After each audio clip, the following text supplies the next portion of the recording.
Ketua Bidang Kehormatan DPP PDI Perjuangan Komarudin Watubun menyatakan secara umum Gibran saat ini sudah tidak lagi menjadi kader partai.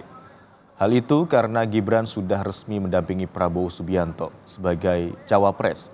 Tetapi menurut Komarudin hingga hari ini tidak ada pengunduran diri dari Gibran. Proses etik di internal partai juga tetap berjalan.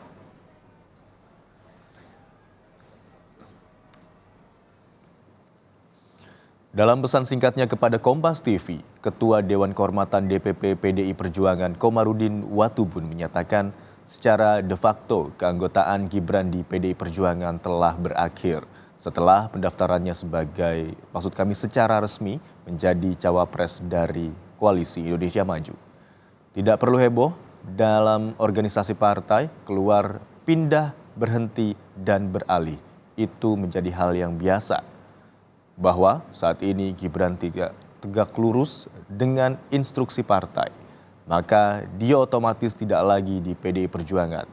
Tapi ingat, keluar satu kader, ada banyak kader-kader partai baru yang potensial bergabung dengan partai dan TPN Ganjar Mahfud.